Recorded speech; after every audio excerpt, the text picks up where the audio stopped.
akan membahas kali ini tentang karakteristik perancangan daerah tropis lembab ya. Daerah tropis lembab. Kita ketahui bahwa daerah tropis lembab itu mempunyai karakteristik yang spesifik yang harus kita kuasai supaya bangunan kita bisa lebih nyaman. Nah, iklim tropis lembab itu mempunyai karakteristik yang seperti ini.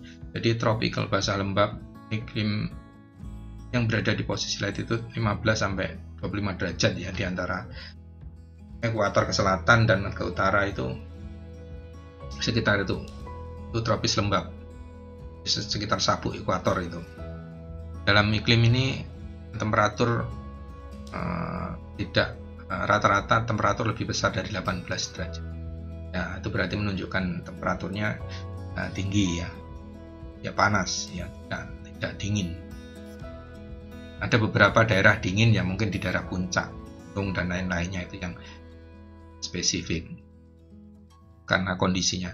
Iklim ini terutama ditemukan di wilayah Afrika Tengah, Asia Tenggara, Amerika Tengah. Karakteristik lainnya yaitu kelembapan curah hujan tinggi sepanjang tahun, berarti Anda harus merancang bangunan yang bisa mengalirkan curah hujan yang tinggi tersebut ya. Temperatur tinggi sepanjang tahun, ya panas berarti. Temperatur diurnar bervariasi antara sekitar 8 derajat. Diurnal itu berarti antara batas bawah dan batas atas itu, maksudnya selisihnya 8 derajat. Yang paling dingin dan paling panas. Sedikit variasi dalam temperatur, tidak banyak variasinya ya. Setiap tahun ya siklusnya seperti itu, ya, sama. Lahan datar dan angin laut mempunyai peranan utama untuk wilayah pantai. Sebagian karakteristiknya untuk geografinya seperti itu. Intensitas radiasi matahari bervariatif dengan kondisi awan, karena ada awan ya, banyak awan kalau di daerah tropis. Ini Afrika Tengah yang kalau kita lihat hampir sama dengan Afrika Tengah ini, berarti kalau ada Gabon, ada Kenya, ada Kongo, Burundi, dan sekitarnya sampai ini Nigeria, Burkina Faso, ini kan 15 derajat sampai 25 derajat ke sana sama ke sini. Nah, ini kondisinya ya hampir mirip ya dengan kita ya. Kalau lihat kondisi tanahnya dan lain mirip. Ini Afrika ya. Tidak semua Afrika gurun seperti yang kita lihat di situ. Enggak, kalau yang daerah-daerah tropis lembab ya seperti ini. Kemudian Indonesia ini, Asia Tenggara itu termasuk kita ya, Malaysia, Brunei, dan kita Indonesia yang dilewati ini terbesar kita kepulauan terbesar. Nah, ini posisi rumahnya ya seperti ini, banyak besar rumah tradisional nih, yang rumah tradisional merupakan rumah yang mencerminkan asli lokalitas dari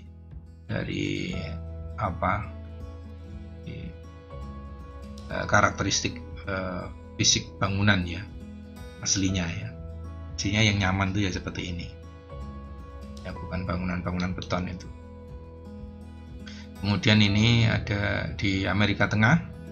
Amerika Tengah ini meliputi ini garisnya ini seperti ini, ada Kolombia, Ekuador, ada Brasil sebagian, Suriname, Peru, tanah 15-25 derajat ini.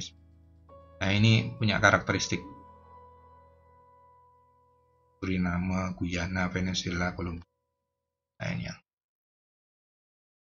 Nah, prinsip desainnya seperti apa? Nah, prinsip desainnya ya gunakan pintu dan jendela yang besar untuk ventilasi silang ya. Ventilasi silang karena dia akan memberikan proses ventilasi ya, sehingga terjadi aliran udara. Perencanaan secara terbuka dan luas antara antar bangunan. Nah, itu biasanya antara bangunan satu dan bangunan lainnya itu dijaraki supaya ada perbedaan tekanan ya. Terjadi perbedaan tekanan maka terjadi aliran angin. Angkat bangunan panggung supaya bisa ini ya, supaya terjadi aliran. Aliran angin itu sebenarnya juga menjaga kelembapan ya. Kelembapan yang tinggi itu akhirnya tidak nyaman kalau di kulit nanti. Kelembapan itu menyebabkan keringat kita tidak bisa menguap. Kalau keringat kita tidak bisa menguap, jadi gatel gitu. Karena panas ya, panas, kelembapan tinggi itu tidak enak. Harus dibantu angin. Kalau tidak ada angin susah. Angin untuk membantu penguapan di permukaan kulit ya, permukaan kulit. Jadi ada penguapan sehingga kita lebih enak.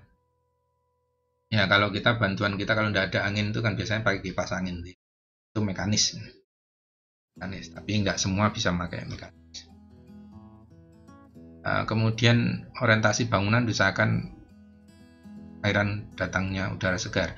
Nah kalau Anda merancang bangunan ya wajib itu mencari udara segar. Alirannya dari mana dulu.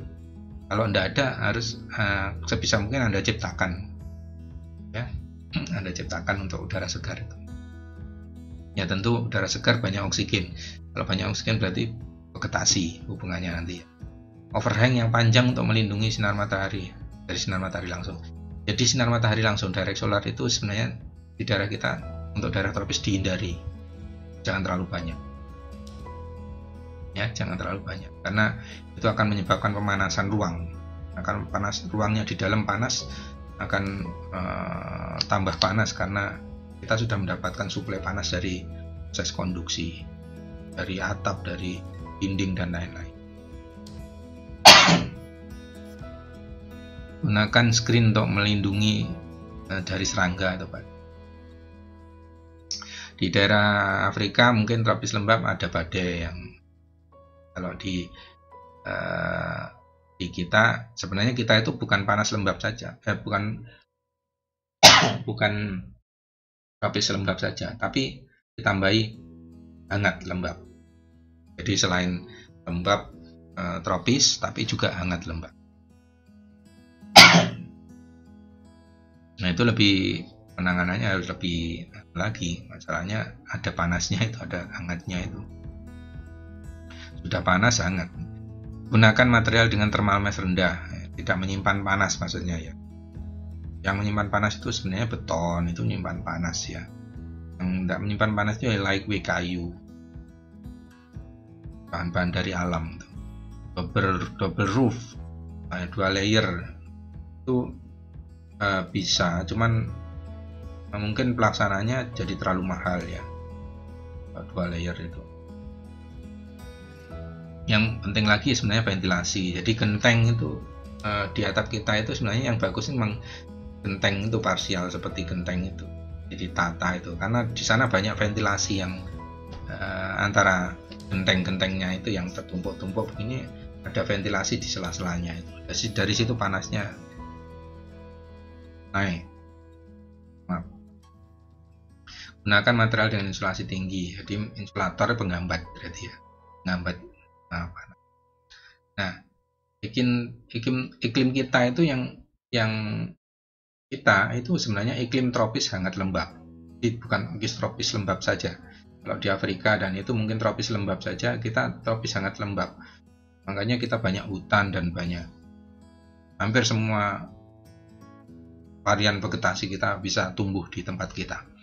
Makanya kita akan dikenal dengan surga dunia karena tongkat kayu pun bisa jadi tanaman kalau kita tancapkan karena yaitu tadi kita sangat subur dan karena kita di tropis lembab, air, kelembapan dan lainnya cukup untuk menumbuhkan vegetasi tersebut. Strategi ini sebenarnya hampir sama saja dengan tadi ya, temperatur ruangan tidak meningkat. Usahakan temperatur ruangan tidak meningkat, sediakan cukup ventilasi sama ya. Usahakan temperatur ruangan serendah mungkin ya itu sama. Gunakan reflective roof. Reflective roof itu bagus, cuman tidak bagus untuk kondisi orang luarnya karena dia reflektif ya, mengganggu. Gunakan plafon untuk memisahkan bagian atap. Ini plafon ini wajib kita buat sebenarnya ya, supaya panasnya tidak merambat langsung ke bagian bawah ya. Ilustrasinya seperti ini ya. Jadi kalau kita lihat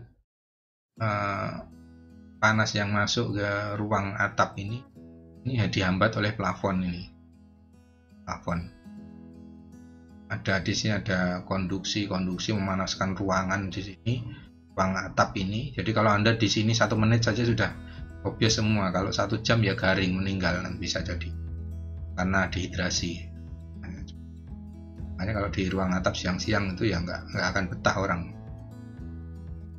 kalau nggak ada angin yang ini dihambat oleh plafon untuk masuk ke bagian bawah sini. Nah, seperti baranya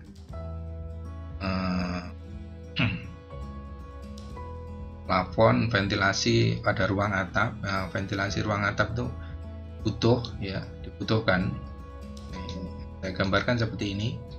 Nah, ini ventilasi orang-orang rumah-rumah lama kan seperti ini, ada huruf L, huruf H, huruf S yang mungkin namanya ya bisa jadikan inisial namanya sekalian sekaligus sebagai ventilasi untuk ruang atap. Ini ada Legiman, mungkin Sugiarto, ada Haryadi, dan bisa diambil huruf depannya itu dibuat ini sebagai identitas sekalian. Nah, ini sebenarnya fungsinya untuk apa? Untuk ventilasi udara seperti itu. Kemudian bangunan struktur atap yang bisa rendah, ventilasi ruang atap, gunakan material atap yang bisa rendah, plafon dengan derajat insulasi tinggi penghambat, bangunan sebaiknya berstruktur ringan di lightweight ya, kayu dan lain-lain. Kurangi arah hadap timur dan barat jika terpaksa, gunakan naungan ya, jika tidak dapat sinar matahari langsung kecuali pagi ya. Dinding utara dan seterusnya, bukaan diproteksi sama. Jarak antar bangunan ini kalau berkelompok ya antar bangunan tuh. Tapi kita kalau di perkotaan sudah susah agaknya kalau cari lahan yang kecuali direncanakan dari awal ya. Konflik antara bangunan ini diselesaikan dengan mengontrol jumlah sinar matahari langsung dan mendefleksikan aliran angin yang masuk ke dalam bangunan. Kalau bangunan tunggal bebas bangunan tunggal menaikkan elevasi. Kalau tidak bangunan tunggal sebenarnya tidak masalah ya. Banyak terjadi di desa-desa yang masih lahannya luas, itu banyak bangunan tunggal. Tidak dinaikkan pun sebenarnya mereka sudah cukup dingin karena banyaknya vegetasi ya. Strateginya ini sama saja, jadi mungkin Anda bisa pelajari nanti bersama prinsipnya. Nah, ini saya tegaskan contoh-contohnya untuk window dan cross ventilasi. Kita lihat di sini overhangnya cukup panjang dan ini sebenarnya naungan dan strukturnya struktur ringan. Cross ventilasinya cukup banyak karena pasti daerah dengan bangunan seperti ini dan pinggirnya itu sangat lapang, aliran udara pasti cukup Nah, ini cross ventilasi yang bisa Anda secara konsepsional seperti ini. Ini juga bangunan yang ini naungannya sasarannya cukup panjang ya, overhangnya panjang.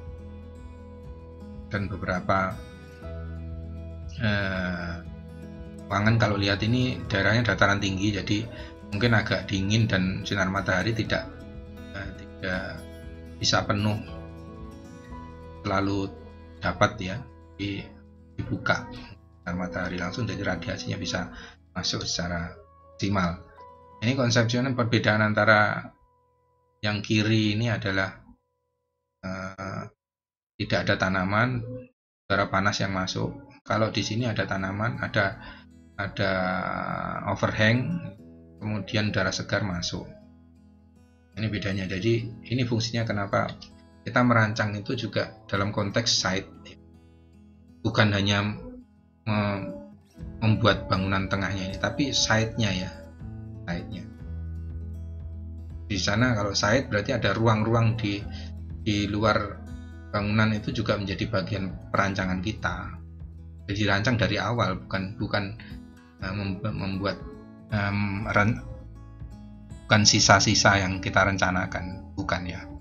Jadi direncanakan dari awal sampai penanaman vegetasi, penempatannya di mana saja dengan ketinggian berapa itu yang nanti diorientasikan untuk perencanaan, dan perancangannya harus Anda petakan. Nah, ini rumah tropis. Anda bisa melihat di sini, ini bahan lightweight ini seperti ini, banyak kayunya. Nah, kalau dalam yang modern seperti ini digabungkan dengan struktur berat beton, kemudian tanaman juga diakomodasi posisinya. Jadi mungkin Anda bisa membuat desain yang lebih kontemporari, mengadopsi kearifan lokal ya, teori-teori fisika yang sudah saya yakin bangunan-bangunan tradisional itu memenuhi semua teori fisikanya ya, nyaman. Yang justru bangunan-bangunan yang baru itu yang perlu belajar banyak dari. Ini juga Anda lihat bukaan yang diproteksi dari sinar matahari langsung ya. Ini teduh sekali, ada shading device yang bermacam-macam, sosoran, bisa vertical blind seperti ini, ataupun juga pemasukan ruangan yang ke dalam, menjorok ke dalam itu sehingga terlindung oleh bagian atasnya, kemudian vegetasi di samping yang cukup tinggi. Nah, ini matahari mungkin cukup pagi saja dimasukkan ya, yang lainnya tidak usah. Nah, ini bangunannya juga seperti itu. Bangunan yang di bawah ini ternaungi oleh bangunan atas dikasih sosoran. Jadi konsepnya naungan, bangunan di tropis itu naungan. Open space juga diusahakan dilakukan karena selain mengatasi sempitnya lahan, juga hubungan ruang yang cukup nyaman. Open space sebenarnya juga berfungsi supaya volume itu jadi besar ya, volume ruang. Jadi kalau banyak sekat maka heat storage-nya jadi lebih banyak sebenarnya. Kalau sekatnya sedikit, ini heat storage-nya dikurangi di penyimpanan panas pada material, apalagi bangunan-bangunan dengan material beton ya, semua terjadi perambatan panas, konduksi penyimpanan panas, heat storage pada bangunan beton tersebut. Nah, ini arah datang sinar matahari diselesaikan. Kalau bisa overhang ini, kalau angin itu bisa didefleksikan ya. Kalau matahari mungkin kan sudah tidak bisa dibelokkan atau yang lainnya kan, dia jalannya. Kalau matahari, kalau angin bisa dibelokkan. Kalau sinar matahari tidak bisa. Jadi given ya, langsung yang bisa kita atur aja, kita kontrol masuknya ke dalam bangunan. Angin masih bisa kita atur, tapi belokkan bisa, fluida dia ya. Nah, ini setting device-nya. Terakhir bahwa pesan saya bahwa setting device itu bukan hanya alat yang berfungsi secara mekanis fisika, tapi juga bisa sebagai estetika. Jadi justru dengan adanya ilmu fisika ini, teori-teori fisika ini, Anda bisa berjalan lebih jauh untuk membuat sebuah kreativitas, umpamanya tentang shading device ini. Device itu macamnya bisa vertikal, bisa horizontal, bisa miring juga dalam derajat tertentu. Materialnya juga macam, bisa bambu, bisa kayu, bisa lain-lain macam-macam ya. Yang lightweight tentunya, yang tidak menyimpan panas dan tapi bisa menghambat sinar matahari langsung. Seperti yang terlihat di gambar yang besar ini, Anda bisa lihat ini shading device-nya. Mungkin ini bisa bisa ditutup untuk dilipat di sana, ataupun untuk mendefleksikan deflektor aliran angin yang datang nangkap itu. Dan ini bagian bawah banyak naungan-naungan yang dari desain ini Anda bisa menjadikan inspirasi ya, bahwa ilmu fisika bangunan itu sebenarnya justru memperkaya kita dalam hal estetika, bukan malah mempersempit ya. Saya sarankan justru malah kalau bisa Anda paham sekali tentang fisika bangunan, baru Anda bisa bicara dengan kreativitas. Sehingga kreativitas Anda itu sebenarnya didasarkan pada sesuatu yang logik, masuk akal dan berguna, ada benefit secara biologis terhadap penghuni di dalamnya. Saya kira itu yang bisa saya berikan untuk pertemuan video kali ini. Semoga saya bisa membantu Anda, bagi Anda yang belajar merancang, arsitek yang sedang berproses merancang, dan juga bagi klien atau owner yang mau membangun rumah. Anda bisa memperhatikan hal tersebut yang sudah saya berikan sebelumnya ini. Kita akan jumpa lagi di video berikutnya yang jauh lebih bermanfaat, lebih banyak ilmunya, dengan studi-studi kasus yang spesifik pada daerah tropis. Jangan lupa untuk subscribe dan like, share, kalau perlu komen Anda di video ini. Terima kasih. See you.